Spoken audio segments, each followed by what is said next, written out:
Tonight is, what? 13th? Huh? March. Huh? March what? 13th. March 13th, 2007. There we go. Hello. Welcome to the room. I gave a teaching on time. It was very interesting, talking about excuse me. What do you want? What do you want? You want to go in your house? No. This okay. She okay. The nature of time and how it is actually that this illusory sense of time, because it is always now. Isn't that so? Like that. And we can have later, if we are not hungry now, we can eat later, and we can do all kinds of things without having this extreme obsession with like atomic clocks and things like that. But blessed be, if they want their atomic clocks, that's fine with me too, all right? And so tonight we have an interesting discussion that you know, it's so funny because the nature of spirituality in the Orient is extremely tied up with the nature of good and bad. That one should always do virtue, and that one should never accomplish non-virtues, and in that way they act as guiding principles for your life process, and if you follow them, you rarely get into trouble, and your life go very smoothly, you know, like that. And but in the West, it seemed like many people coming to spiritual practice after they have been thoroughly beaten into the ground regarding the nature of sin and regarding the nature of you bad or this is good, or what kind of the kind of what we call a holy virtue become like a four-letter word in Western tradition. People don't want to know about virtue and non-virtue. They say, just tell me the nature of reality and show me what enlightenment is, and that's that. Isn't that so? And all of the rest of it is tied up. I can't see you, dear. I can't see you. You want to move to this cushion here? Yeah, that's fine. There we go. All the rest of this is tied up with guilt and anxiety and distress, having to do with, I don't know, maybe like aunties or neighbors who would look at you funny, and no matter what you did, no matter how good you were, like that, like a Santa Claus waiting for Santa Claus kind of good. No matter how good you were, it was never good enough. And so you decided that it wasn't that important, and you went about your life until the clock started ticking, and you say, I've got to do something about spiritual life. I've got to do something about my spirituality, but please don't talk to me about this foolishness of a virtue and a non-virtue. So now we come smack up here, and we're going to talk, and I really want to know, and it can be wide variety, not what I've said here, but a wide variety. What does it mean to be virtuous? What does it mean to be virtuous? Well, I'm listening, because I want to know. I want to know. Dig deep. What does it mean to be virtuous? Or it can be just an average quick answer. Yes, dear. Acting in a way that helps others. An act that what? Well, acting in a way that helps others. And Acting in the way that helps others. And is just one's attitude, considering others. And an attitude that has somewhat a consideration for others, or thinking about others, considering others. Yeah. Yes? Good. What does it mean? What does it mean to be virtuous? Yes. I'd say this is something I've been actually exploring lately, this same question, and it feels like acting in accordance with a heart knowing or heart wisdom, what the heart, there's an intelligence in the heart, and that guides the actions and Good, good. I repeat for the benefit of those who are listening online that it's acting in accordance with heart wisdom and something inside, and this is after inquiry has come to that. It's not a final answer, but it's good. This is very good thinking. And what does it mean to be virtuous? You don't have to have an ultimate answer here. You could talk about society, because truly, what I talking about before, truly, most of you have been wounded by the confusion surrounding what it means to be virtuous.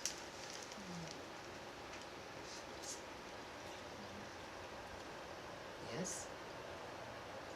What does it mean? What does it mean to be virtuous? Yes, dear. To refuse or avoid or refuse doing anything that bring harm. To refuse or avoid doing anything that can bring harm. So, how do you know what that is? How do you know what that is? You know that it's true that there is some kind of, I have many nurses, and we've done stress and burnout prevention programs for nurses, and what came out of it that I remember strongly is that there's some kind of invisible quality of care that is expected that the nurses will provide in the hospital, but they never explain what this is. And it almost like this virtue idea that no matter how hard you try, that it still isn't quite the quality of care, according to the nurses, quality of care, and so you have to continuously try harder, but you never actually achieve that. Huh? Or is it? Yes.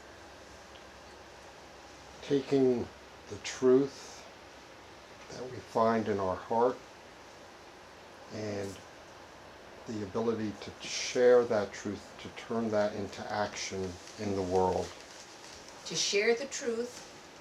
Some people will hit you on the head and other people will say you're a nice person. How do you know? By what standard are you looking at virtue? What I know is true in my core. All right, good, yes? Life is constantly giving you challenges where you have decisions to go this way or that way. Yes. And it's at those moments that you listen to the heart. Hopefully.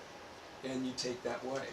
All and right. It's those actions that perhaps is virtue.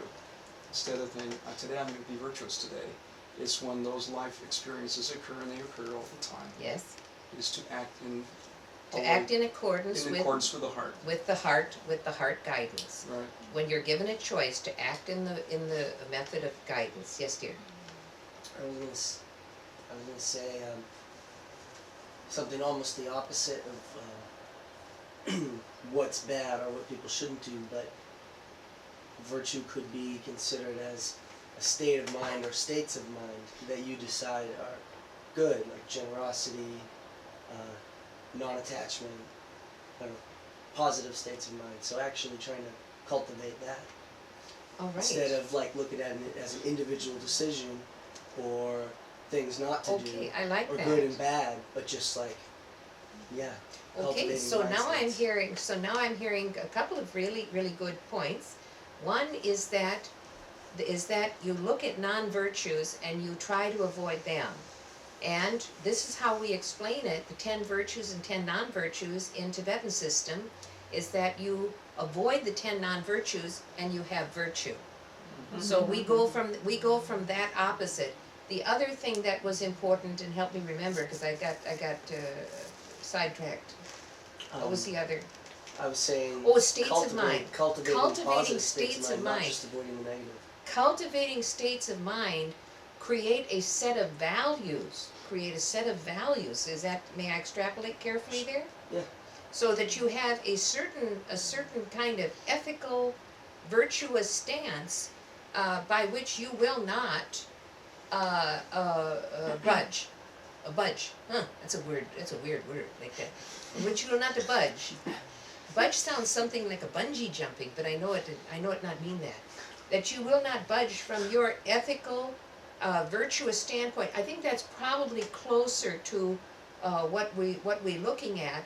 That there, rather than trying to make an individual decision, for example, every day you pass. This in New York we have like outdoor fruit stands, and every day you pass the fruit stand. And every day the nice Korean man who owns it has his back turned, and you think, shall I take an apple or not? No, today I not take an apple. Now I'm not trivializing, really truly, what other people are saying. And then the next day, there's the opportunity again. Will I? No, today I will not take an apple. Rather than working from an individual viewpoint, that there has to be a larger principle involved that helps you maintain a certain kind of state of mind, so that you are not confused and that you don't need to keep asking yourself what is the right thing to do. Yes, it's as though it feeds you the right thing, which I think is probably what others were saying about this hard answer, but we're going to explore this a little bit differently so we get a firmer view. That the other view, which I fully expected people to talk about, is the cultural view of virtue. That for example, the lady down the street is so virtuous. Well, what exactly that mean? Like that? Everybody in the whole neighborhood know that that lady down the street is virtuous, and she held up as a kind of symbol of how you should behave, so that you could be as virtuous as she is. Or perhaps when you younger, that you were told that this child had certain virtuous qualities that you were supposed to go over and to maybe take a binoculars and go very close and study what they did, so that you could do the same thing. And in that way you would have the same qualities as him. And this is where it comes very confusing, because as Western people you say, I am a unique individual, I am not like him, I will not do it, and so whatever he do, you want to do the opposite. And you'll get into trouble. Anybody like this? No? No? Yes? Few hands almost going up like that. We don't want to fully admit, but I see your inner hands going up like that. And so this idea of the reason why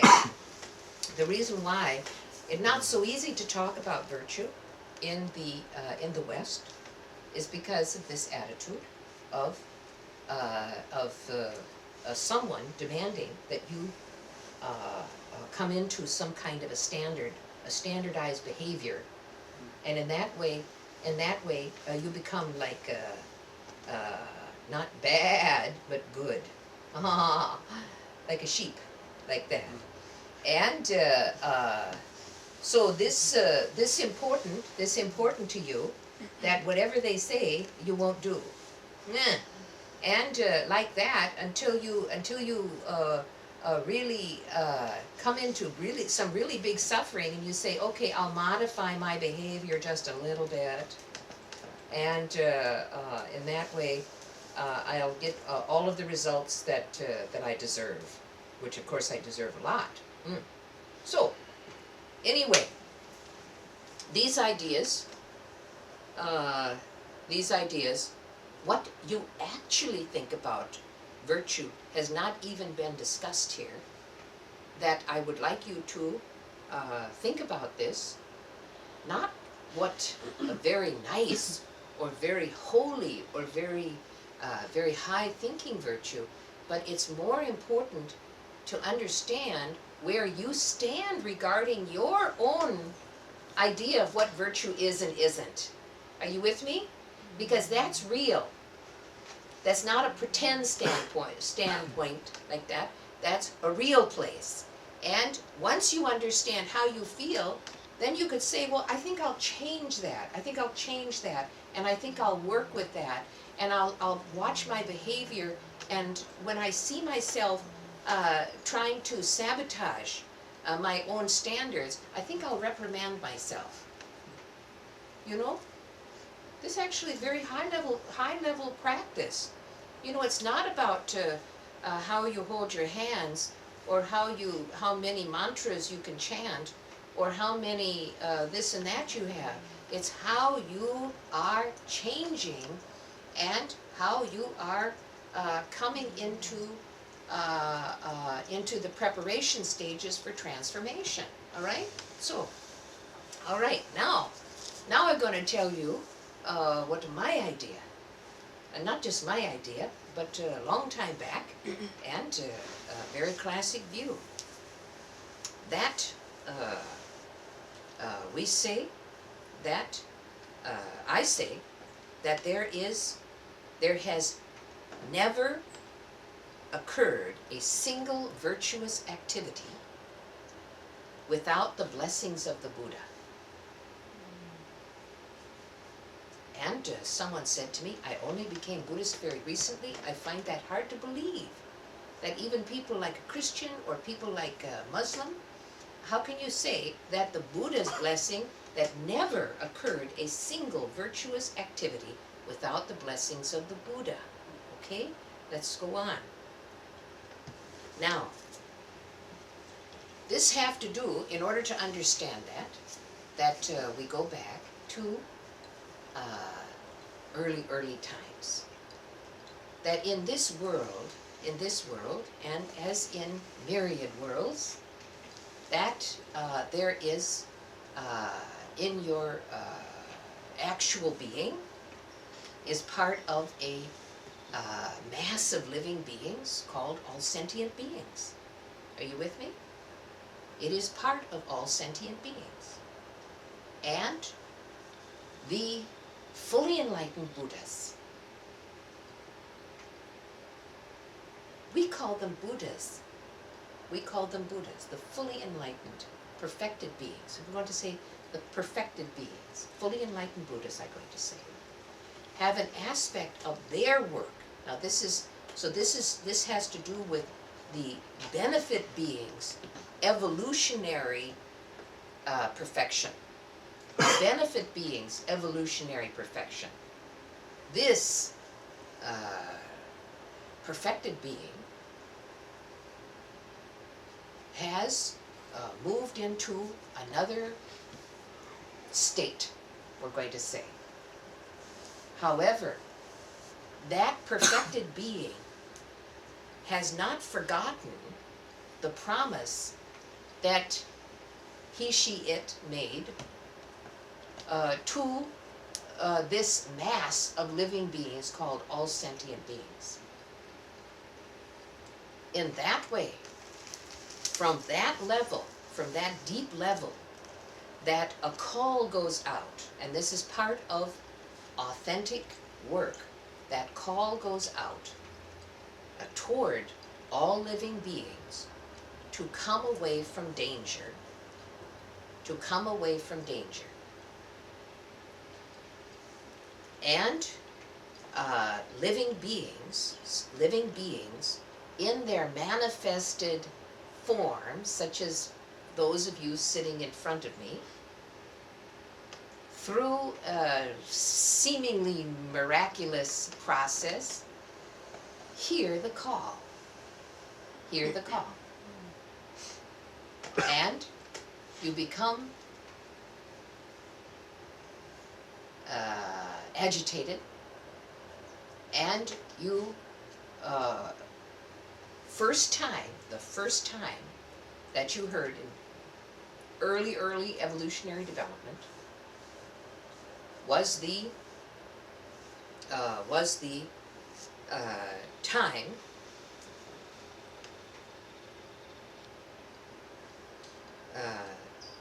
yes, at that time, the call that you heard and a seed,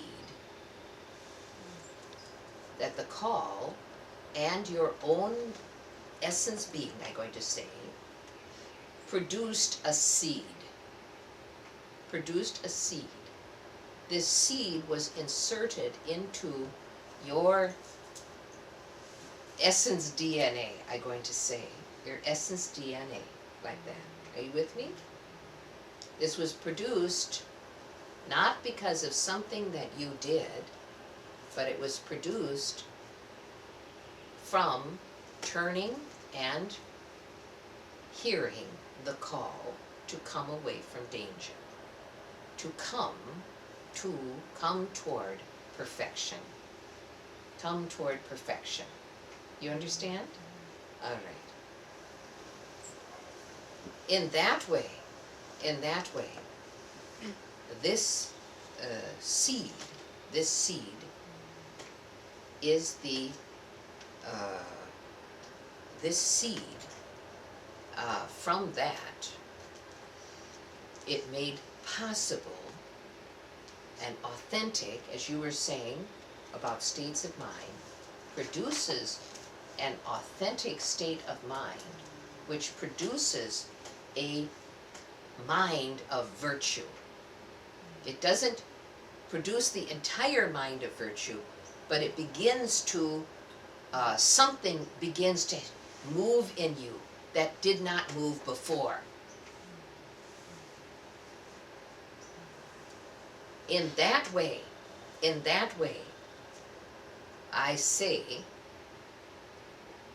that due to this, which was a seed that produced the root of virtue, which produces the fruit and flower and branch of activities while you are in form,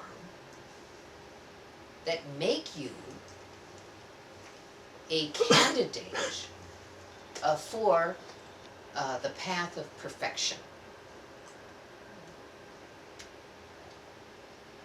These virtues that you have done, all of the virtues that you have done in myriad forms and lives that your actual being has emanated, these virtues actually don't belong to you.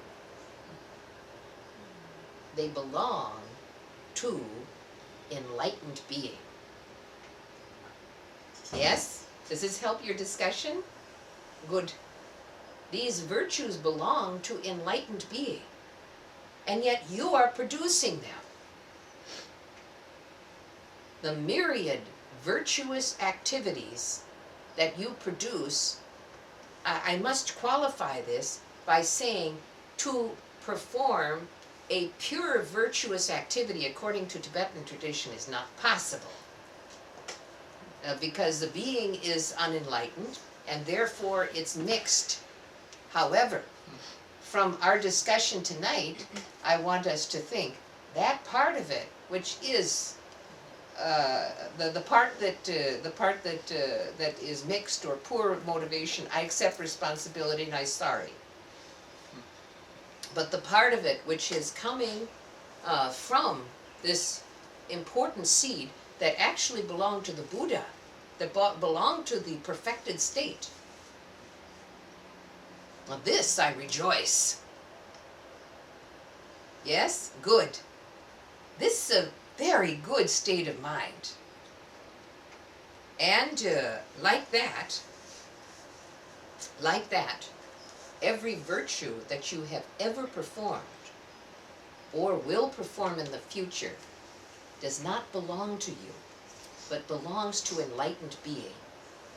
Since you are not yet an enlightened being, that it is more safe to consider that you are the performer, but that the merits accrued from virtue don't accrue to your ordinary being, but they accrue toward your path to perfection. Do you understand the importance? All right. And now, there is a vast, eternal religion that is the support as well as the process for all living beings to become free. This is the truth. This is the truth and the wisdom behind the tantras that produced the tantras. It is not the tantras, but the tantras are expressing some portion. I get in trouble here. I'm glad I'm not here with the many Tibetans here, because they say they got it all, but I tell you they're not. They have a portion that was needed at that time in order to correct the issues, let's say the issues that were occurring at that time when the tantras were being revealed. And since we, and I must say, we have the historical tantras, and that's what I'm talking about, and then you have the emerging tantras, which are being, yes, you have the emerging tantras, which are there in order to correct issues of the present time. Yes? All right. This eternal religion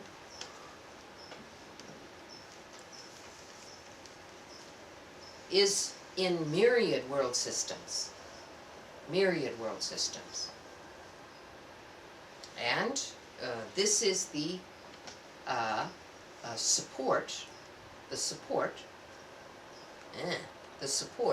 as well as the living process for helping living beings become free. And in that way, the enlightened state in this process is not a disappearance. It is a transformation into another form. It is a transformation into another form so that you can do more, so that your actual being, the real you, can do more. This call through the eternal religion from the perfected state happened a very, very, very long time ago. Everyone here heard the call. Everyone here heard the call. This call produced the root of virtue, which came from authentic being. Isn't that marvelous? This is not a fairy tale, I'm telling you. This is real. And it not matter whether you wear a hat during teachings, or whether you never wear a hat during teachings, or you stand or you sit. None of that is important as understanding that you possess a root of virtue. All right? And this call, this seed, demands that you must grow, nurture, and grow your root of virtue, as well as protect it.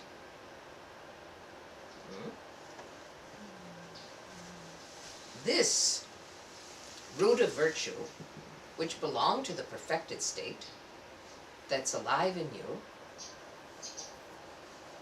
With this, you can do anything.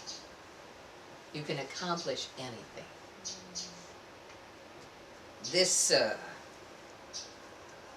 some people have a lot of pride that they can play a piano, or they can do ballet, or they can add up a column of figures without any difficulty.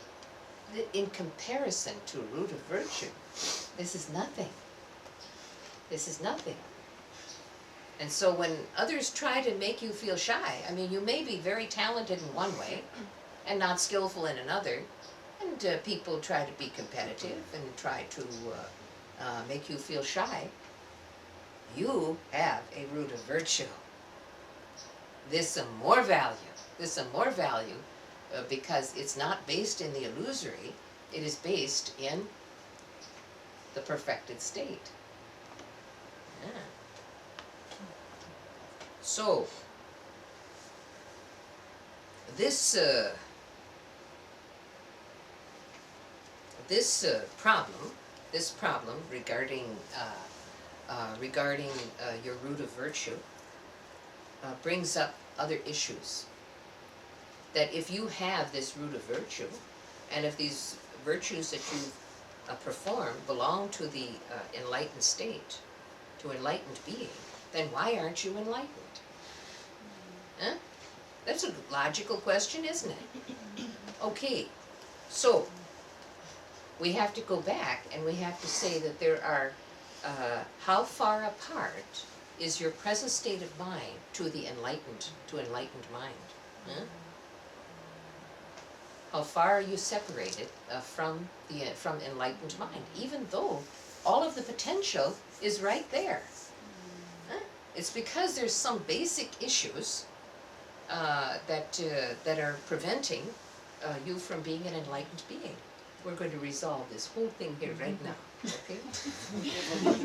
There are two main issues. All right. We just dig right in. Two main issues. The first one are problems that you have had in your relationships or dealing with all sentient beings, or your actions toward all sentient beings. This is one big reason why you're not an enlightened being, is because you have created problems with all sentient beings. All right? Now it comes a little harder, because the ramification of that is that when you harm any living being, you harm all sentient beings. Now, I think you've heard a version of this a number of times. This is not news. However, when you are holding, I learned this from my students, they say, I'm holding this idea like that. I think it's very sweet. When you are holding space regarding the nature of your root of virtue belonging to enlightened being and the perfected state, and you're looking at from a more, what they call, objective viewpoint, and saying, this person, you kind of hold yourself a little bit away, is not enlightened because they don't understand the nature of that harming a single sentient being harms all sentient beings. When you and this another thing, you don't have to believe me here and now. You can use this in your own logic, in your own inner discussion. All right. When you harm any living being, you are delaying your own entry into benefit being status. Something you promised not to do. You want to become enlightened and a benefit being as quickly as possible. And yet harming living beings produces the delay. All right? So we're not going to beat ourselves up here, but we're going to look at ourselves very objectively, as though they were a patient, huh? All right. When you delay your entry into becoming a benefit being, that the ramification of that is that you are allowing sentient beings to continue suffering, because you aren't yet the one who can help them, so they have no choice except to continue suffering. And the responsibility that I accepted for saving them is just so much lip flapping. Yes? At that moment. Every minute you delay your enlightenment, every minute that you delay this transformation of the interior, which you can definitely facilitate from the human being, that not only are living beings in their myriad forms continuing to suffer. You don't need to go any further than local newspaper. Not what to mention national or international news. That you know, not only are they suffering, but they're hurting each other.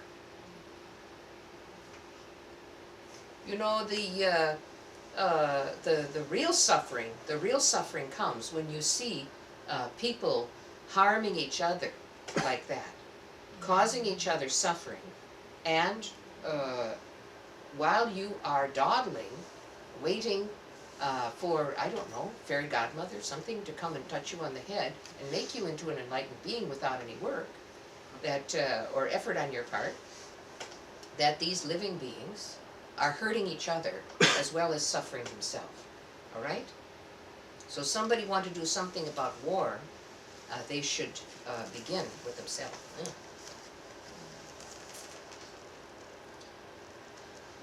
It is possible to degrade, to diminish your root of virtue. In some, your actual being, in some previous existence, may have expanded and made that root of virtue quite grand. A fountain, just a fountain of virtue. And in this lifetime, or in some other lifetime, that root of virtue could be just taken and just chopped up into tiny pieces, burnt, damaged, diminished, like that. Not completely destroyed, because that's not possible to completely destroy it, but let's say so small that it's practically back at the original seed. All right?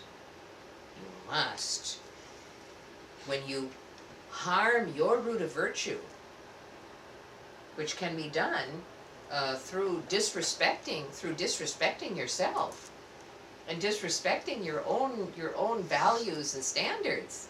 Isn't that so? You're not just hurting yourself. You're not just punishing yourself, you're punishing many. All right? Yeah. So, in that way,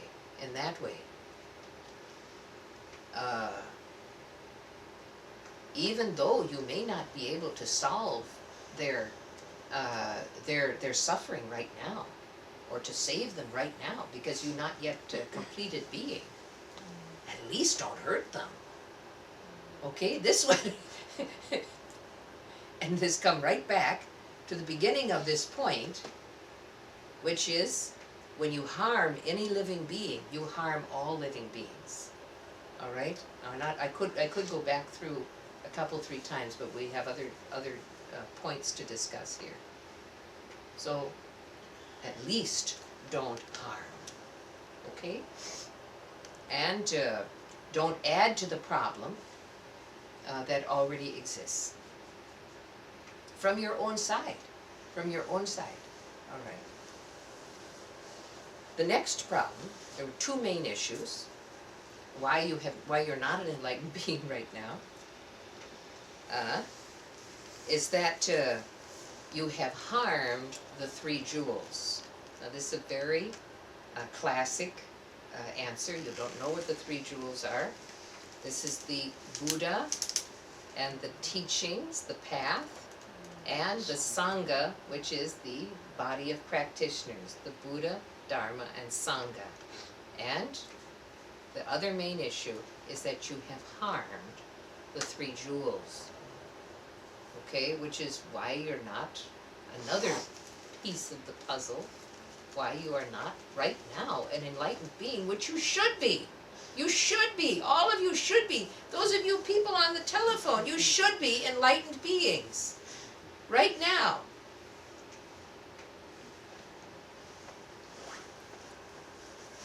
You are harming your root of virtue that was entrusted in you to grow up. But instead of growing it up, you harmed it. You know, this like, recently I heard or read something about the microloans, huh? Like in Bangladesh, that they give these microloans and people go out and buy cell phones because they don't have a telephone system. And they use cell phones and they give them microloans, and then they sell telephone service like some lady in a house like that in a village. And in that way they pay back the loan and they go on and become successful, able to raise their family. This like a microloan that you got, huh? And you were entrusted to take care of that microloan, and not to worry about it paying back, because this is an altruistic version like that. But you were expected to make the best use of it and to grow it. All right. All these, all of your virtuous activities belong to the Buddha, the perfected state. I'm calling it Buddha, okay? You want to call it Oogie Boogie? I don't care. Adabada? I call it the Buddha, which just sounds like a lot like that. This perfected state is the eternal being. All of the virtues that you produce belong to the perfected state, which is why you don't want to hurt your root of virtue. It is there loaned to you in order to help you be successful toward the perfected state. You are in human form, which is automatic coming, that you have the potential for transformation away from the human suffering state to a higher evolutionary process. Yes? This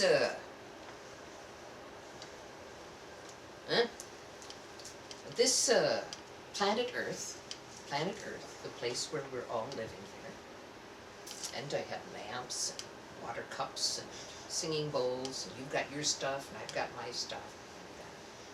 A table like that, here's my robes like that. Planet Earth is not your home.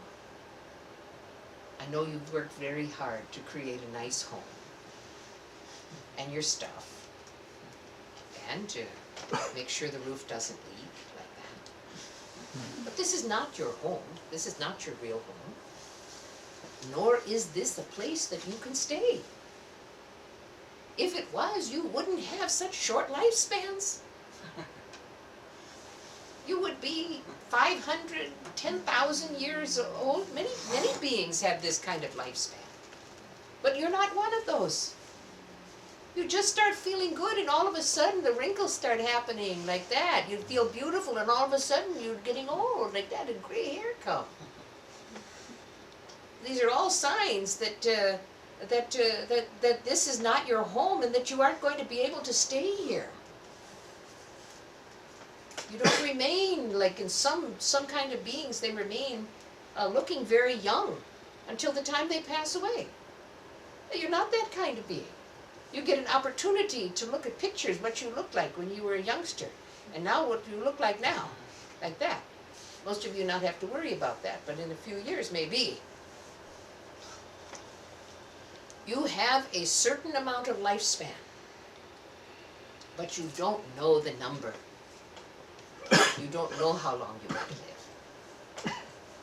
And even with the advances in medical science, the death rate is still 100%. Isn't that so? Medicine would have you believe otherwise. Like that. So,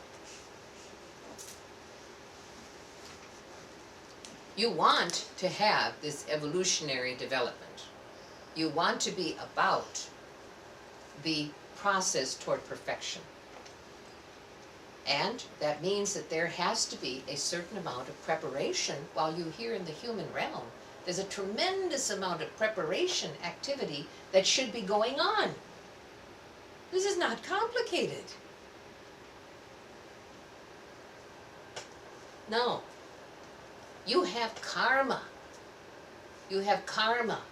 Actions that you have performed to harm living beings in the past, or even in this lifetime, perhaps yesterday, I don't know. It produces a kind of energetic repercussion, I'm going to say. Not because you bad, it happens that way. That there is an energetic price which has to be paid. This energetic volumes of books, like all the books on my bookshelf here, they have to be exhausted.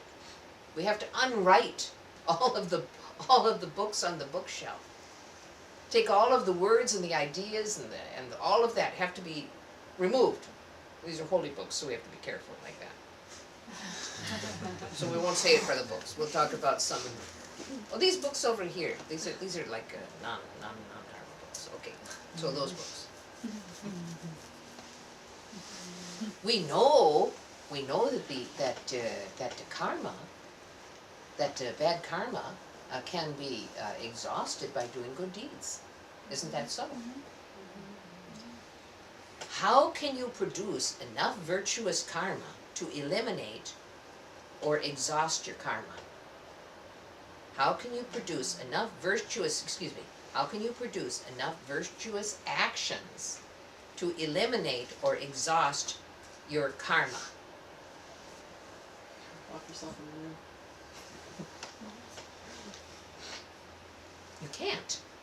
You can't. There's no way. There's no way. It's like trying to write it in water. That while you are performing virtuous actions, remember I said earlier it's not possible to perform a perfectly virtuous action. So what about the non-virtuous agenda that you held while you were doing the virtuous karma that's accumulating toward your karmic imprints that you'll have to exhaust in certain ways? How do you get off the wheel of becoming in the human realm so that other activities, so that you can be about the path to perfection? You cannot produce enough virtuous karma to exhaust enough virtuous actions to exhaust your karma. But it's nice for you to do. You should be doing it. You should be doing it naturally. But it's not the whole part of it's not the entire part of the process. Now, it is very helpful to think that the root of virtue is in you, but it is not you. It is helpful to think this way, and it will begin to grow you up in a new way that is touched with the goal of perfection. You hold something inside you that is held there in trust, that is inside you, but it is not you. This is a very good thinking.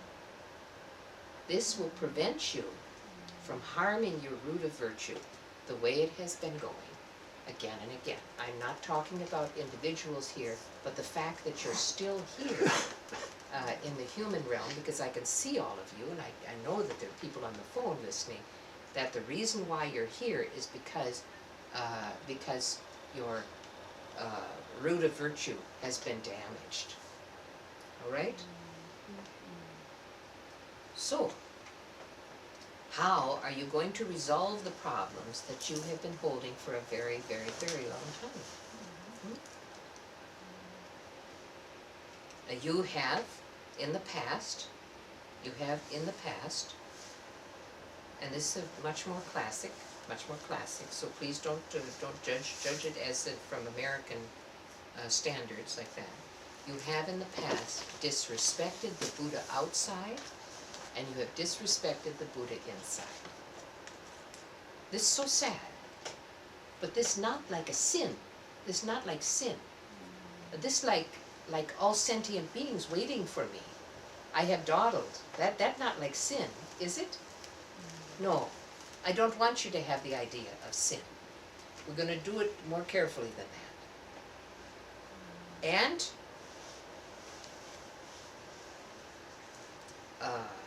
the resolution of the problem of that problem is taking refuge.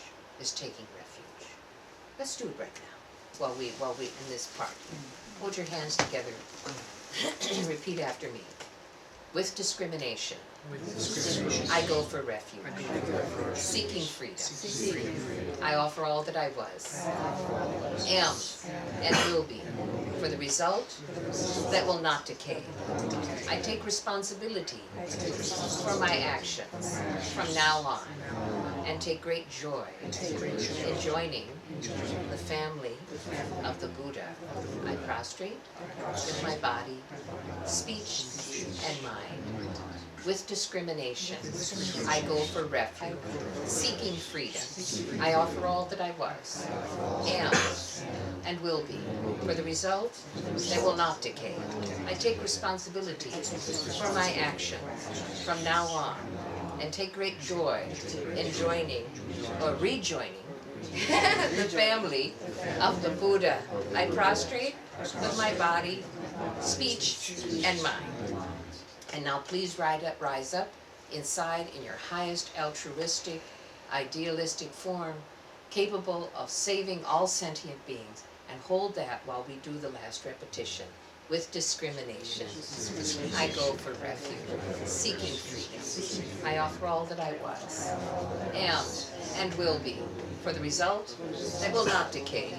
I take responsibility for my actions from now on, and take great joy in joining the family of the Buddha. I prostrate with my body, speech, and mind. Excellent. You are all very good, very, very good. All right. Taking refuge. Taking refuge. By the way, for those of you who took refuge for the first time, please repeat 3 times in the morning and 3 times at night. If you're doing the sadhana, it's included. However, if you not have the sadhana, please do it like that. Being, this idea of being virtuous, and having a kind of holier than everybody else idea, which is so sad, can also produce a feeling of trying to blame or punish oneself for not being perfect as a human being. Isn't that so? And this this punishing yourself and or blaming yourself is very much like beating up inner guru. It's like beating up inner guru, or beating up the Buddha, like that, the perfected being. True refuge is very calm and very serious on the outside, and in the level, on that other level of reality, where your actual being is alive, it is very, very skillful. Skillful, benefit being, yes, there we go. It happens in your actual being level. Now, however, there is another kind of refuge, which is called subtle level refuge. Yes, a little bit we talk about it in Tibetan. Subtle level refuge is which is where your root of virtue actually exists. And this refuge, this is, yes. You wish to become, you wish to instill the wish to become a capable and skillful member of enlightened society. This is what you want.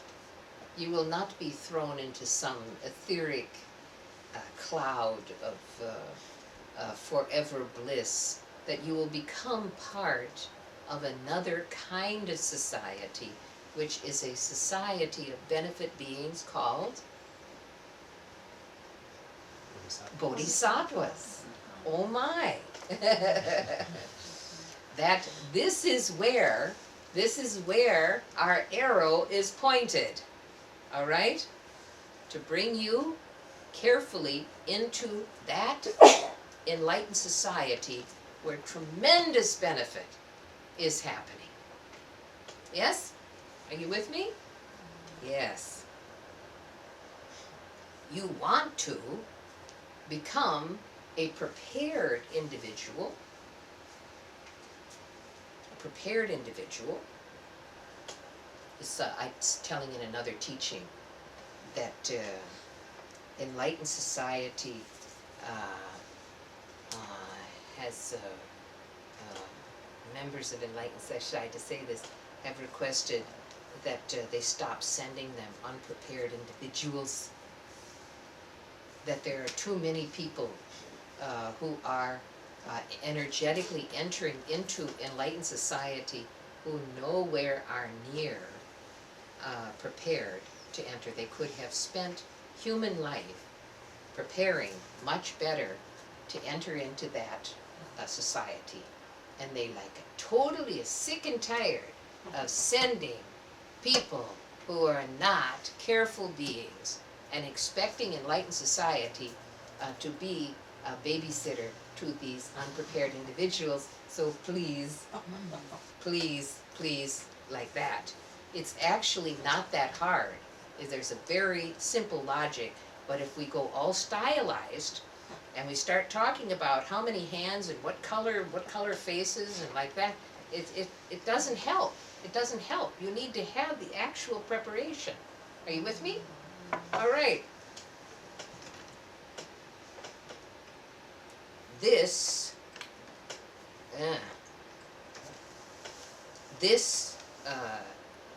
enlightened society, as well as high-level practitioners in human form, have a certain resonance or harmonic, which is their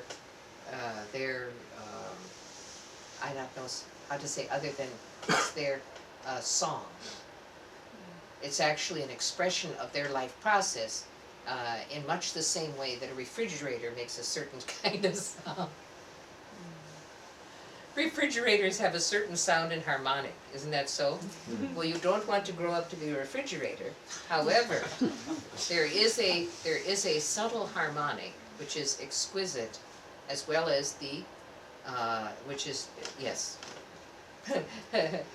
somebody not want me to tell you. So we'll tell you another time when they're not looking. And so you want to be in that harmonic at a very subtle level of your being. Yes? That is, and in that way, now here is where outer religions just fall down very badly. I'm sorry to say. Is that from this viewpoint, and from the viewpoint of this perfection, the seed of perfection that you have been entrusted with, that there is zero tolerance for false sophistication. Zero tolerance for false sophistication. That I don't want anybody entering into enlightened society and saying, I am a student of Domo Geshe, and they laugh at you. They say, you are like way too sophisticated for us. Perhaps you belong over in that side like that, or doing this kind of work, washing dishes, doing purification like that. Zero tolerance for false sophistication, which means I know more than you do, I'm more holy than you. All of these kinds of false sophistications. I have been a student of Buddhism for 20 years like that. And this kind of false sophistication, I have a personal relationship with George Bush like that. That kind of false sophistication. I have received the initiation of 14 deities like that, and you think that you know everything like this. Zero tolerance for false sophistication, so just relax. Just relax. Isn't that so? I mean, be nice. We want everyone to have a certain amount of holding themselves together like that. But zero tolerance. I'm just making a joke like that. But coming from Tibetan side, it didn't go over so well. And I'm still working on humor. Now this, please listen to carefully. Your root of virtue is your greatest treasure. Your root of virtue is your greatest treasure. And you definitely have it. And in order to resolve these problems, that it is important that you do purification practices in order to eliminate false sophistication, in order to eliminate the need to harm living beings, in order to accomplish the goal that doing purification practices, just washing away all of the dirt and the gunk like that, right? I've given many, many purification practices, and people have benefited tremendously by these practices. Stop grasping. You are human beings living in a perceptual realm. Now, I'm going to tell you this. It's like a dream. It's real to the people who are living in it, but from the point of view of enlightened society, enlightened being, or perfection, it is like children with color crayons, just scribbling on a paper like that, and they say, look at this, I make a house, that's a tree. It doesn't even look like a good house. They have to tell us that there's a tree, and this is my mom, this is my dad. Oh, that's very nice. Yeah, this is mine. This is my house. Like that. Now this doesn't mean that you can't live in a house. I'm not saying that. But stop grasping. Stop grasping that this is my house. This is a house. This is the house I live in. This is not my house. This isn't even my home. This earth isn't even my home. I mean, don't go too wild over this, or people will call me on the phone and saying, what are you telling people? Like that. become connected to the idea of becoming part of enlightened society. All right, you're good enough. You're good enough. You just need preparation. All right? If you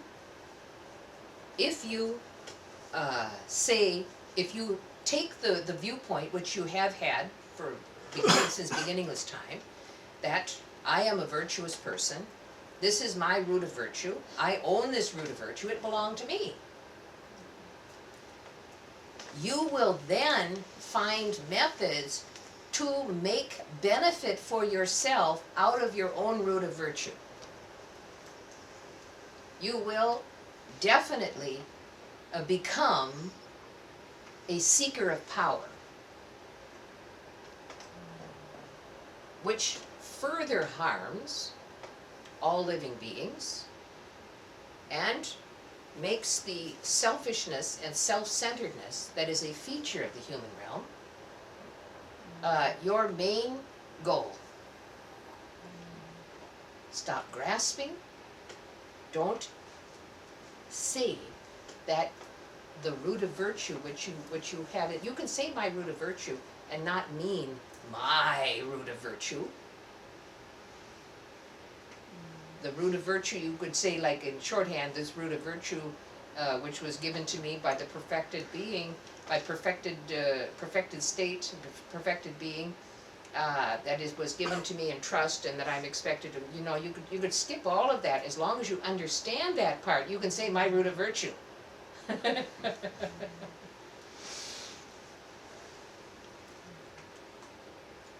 In order to truly own the root of virtue, you cannot grasp at it.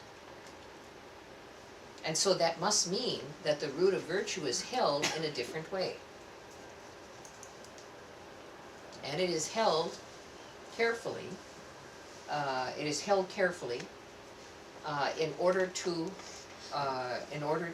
accumulate a virtue toward it, to grow it up.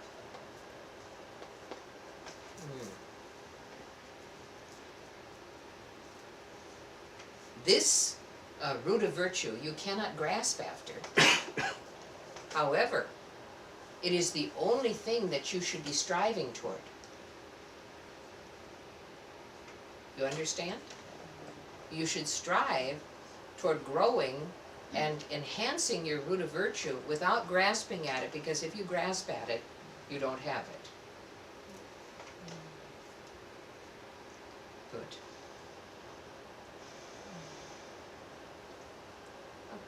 Just to return to an ordinary discussion, that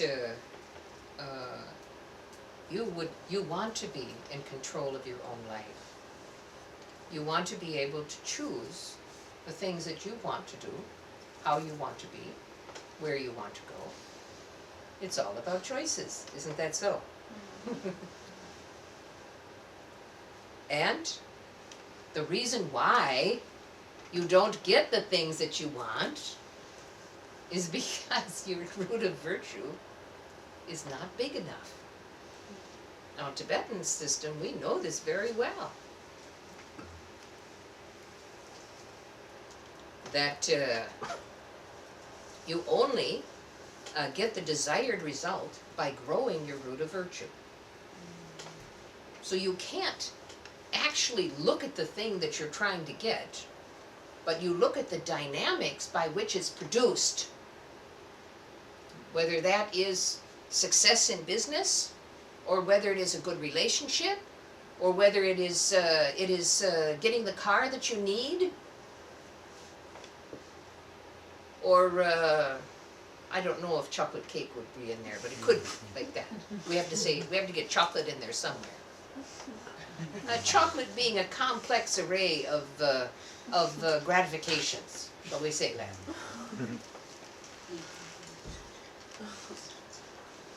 You want to be finished. You want to be finished with causes. You don't want to feel that whatever I want to do, that some issue come up and cause me not to get what I want. You want to be finished with that.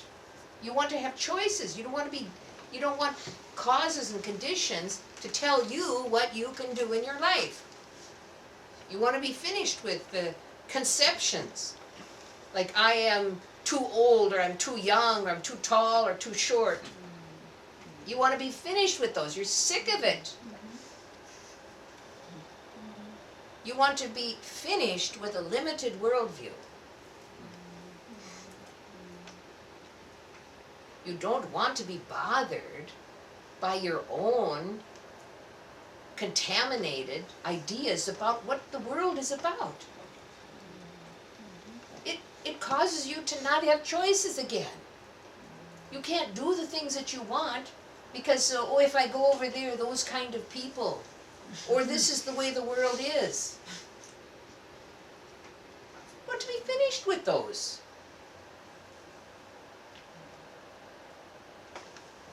All of these are connected.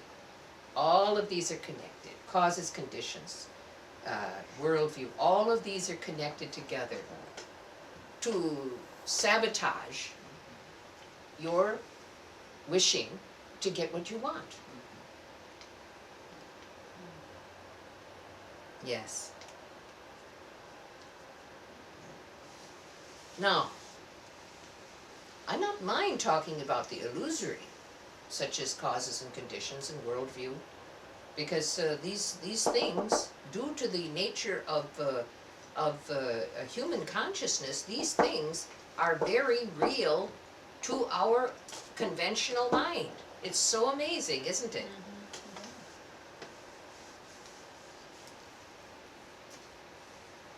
However,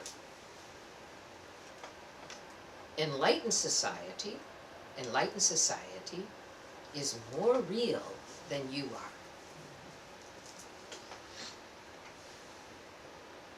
And just because you cannot see enlightened society doesn't mean they don't exist.